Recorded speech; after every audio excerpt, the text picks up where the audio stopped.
Bonjour et bienvenue dans Flash Info. Le secrétaire d'État américain Anthony Blinken a estimé mercredi 26 octobre que la Chine rejetait le statu quo de longue date en vigueur à propos de Taïwan.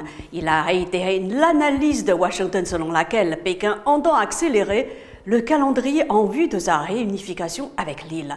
Selon le Figaro, après le 20e congrès du PCC, le ministre taïwanais des Affaires étrangères, Joseph Wu, a exprimé devant le Parlement à Taipei sa crainte que Pékin ne redouble d'efforts pour obtenir gain de cause.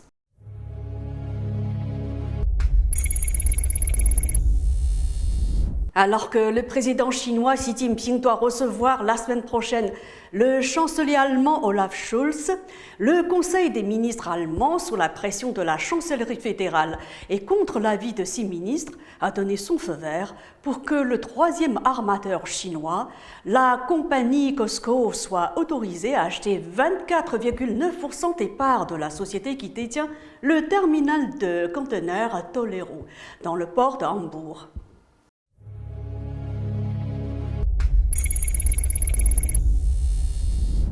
C'est une information qui tombe dans un contexte tendu entre les grévistes et la direction de Total Energy.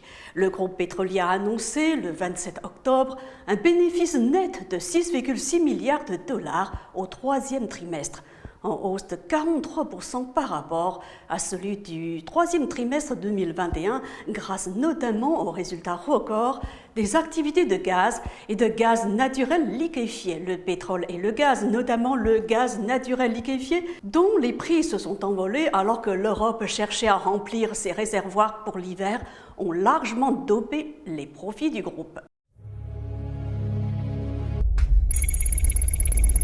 Parce qu'elle est secouée par des scandales à répétition, la banque Crédit Suisse annonce jeudi une transformation radicale de sa banque d'investissement, à l'origine de lourdes pertes qui ont fait plonger ses comptes dans le rouge.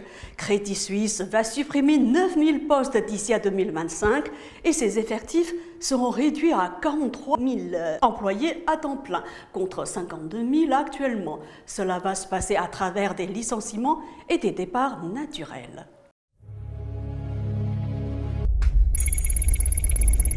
Selon Ouest France, Vladimir Poutine va faire une allocution lors du forum du Club Val-d'Aï jeudi 27 octobre, un événement annuel où des experts vont débattre du rôle de la Russie dans le monde. Dans le contexte de la guerre en Ukraine, le discours de Vladimir Poutine est très attendu, d'autant qu'il a assisté mercredi à l'entraînement des forces russes de dissuasion nucléaire.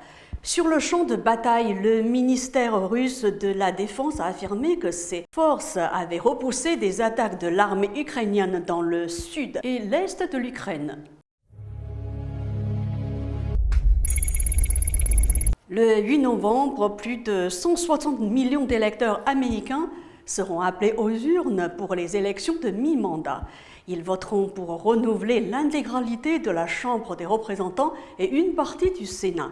Traditionnellement, ces élections sanctionnent le président en exercice et cette année ne devrait pas faire exception. À suivre donc. C'est la fin de cette émission. Merci à vous de l'avoir suivi. À bientôt sur Mandarin TV.